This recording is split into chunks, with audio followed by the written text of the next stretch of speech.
მოგესალმებით. დღევანდელ ვიდეოში გვექნება კიდევ ერთ ძალიან საინტერესო თემაზე საუბარი, რომელიც შეეხება თუ როგორ უნდა დავაბნიოთ მოწინააღმდეგე და მივამსგავსოთ კავშირი ლეგიტიმურ კავშირს. ამ შემთხვევაში ლეგიტიმურ კავშირად ითვლება HTTPS კავშირი, იმიტომ რომ ნებისმიერი firewall-ში გახსნილი არის ეს ვებ კავშირი. ყველა ჩემი ვიდეო გაკვეთილი ადარებს მხოლოდ სასწავლო ხასიათს და კიბერდანაშაული იჯება კანონით. ერთ-ერთი პროგრამა, რომელიც ასეთი რამეებისთვის გამოიყენება, არის ეს ტუნელი.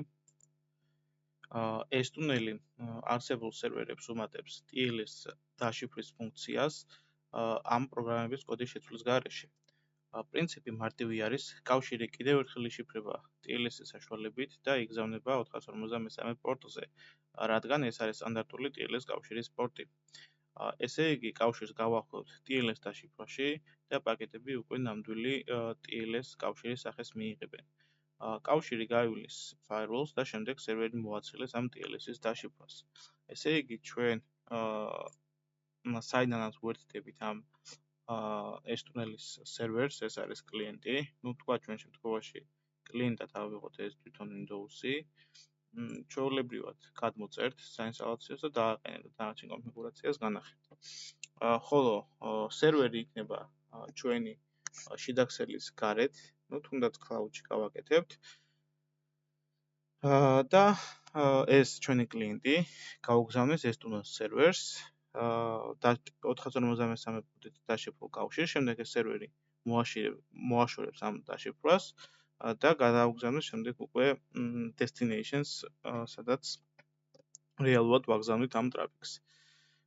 სერვერი დაყენებული უნდა დავაყენოთ უბრალოდ Ubuntu სერვერზე, ხოლო კლიენტის მხარეს ვაყენებთ Windows-ზე.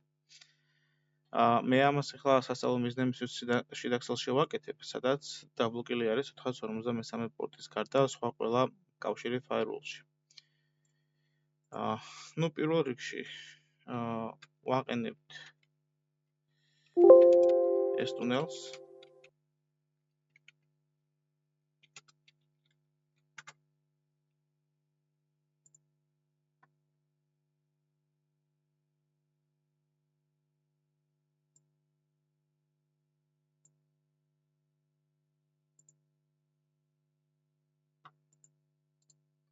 შემდეგ ვაგენერირებთ სერტიფიკატს.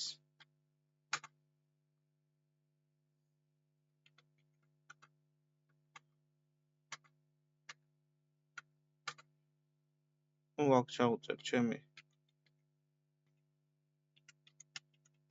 მანქანის სახელს. სერტიფიკატის მზად არის. ახლა რაც უნდა გავაკეთოთ, უნდა შევცვალოთ ეს ტუნელის საკონფიგურაციო ფაილი თვითონ.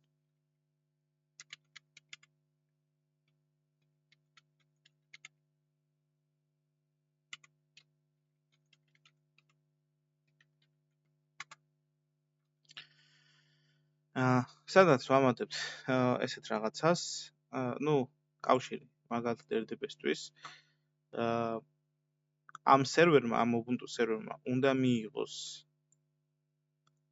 IP-ით მოვაკითხავ, ეს არის ამ Ubuntu სერვერის IP და 453 პორტი. შემდეგ 453 პორტით შემოსულ ნებისმიერ ტრაფიკს გადააგზავნის, დაუკონექტდება ამ Windows-ის მანქანას, სადაც მაქვს RDP გახსნილი, ხო? რეალურად მე მოვაკითხავ ამ 453 პორტით და შემდეგ გადმოაგზავნის ამ IP-ზე ამ პორტით. და ეს რა სერტიფიკატიც დავაგენერირებთ, ის არის, ხო? რომ გამოიყენოთ 453 HTTPS კავშირისთვის. შემდეგ ამას ჩავხურავთ. შემდეგ რა გვჭირდება? ხო? შემდეგ ეს უნდა ჩავთოთ, რა თქმა უნდა, systemctl enable ეს ტუნელ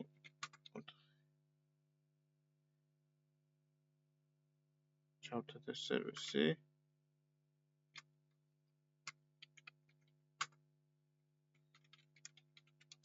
სტატუსი შევამოწმოთ, რომ რეალურად მუშაობს. ხედავთ რომ მუშაობს. კარგი, ახლა გვჭირდება რა თქმა უნდა Windows-ის მხარე, ხო? ანუ კლიენტის მხარე გვჭირდება.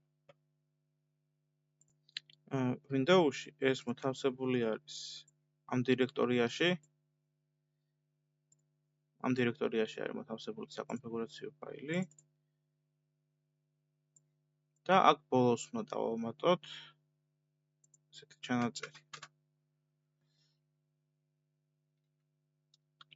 RDP-ისთვის, ხეთ? ვეუბნებით, რომ ეს არის კლიენტი.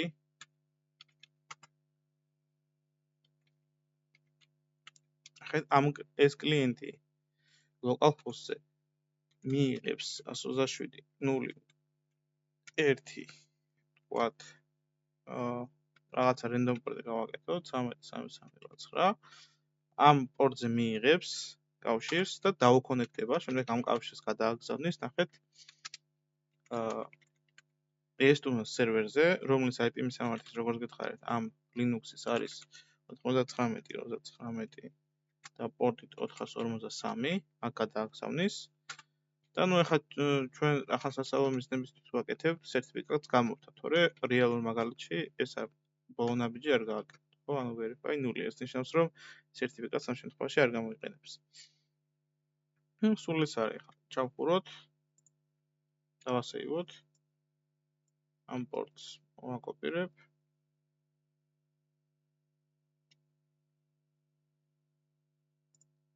კლიენტს დაგჭირდება. და გავტესტოთ, ხა რეალურად მუშაობს თუ არა.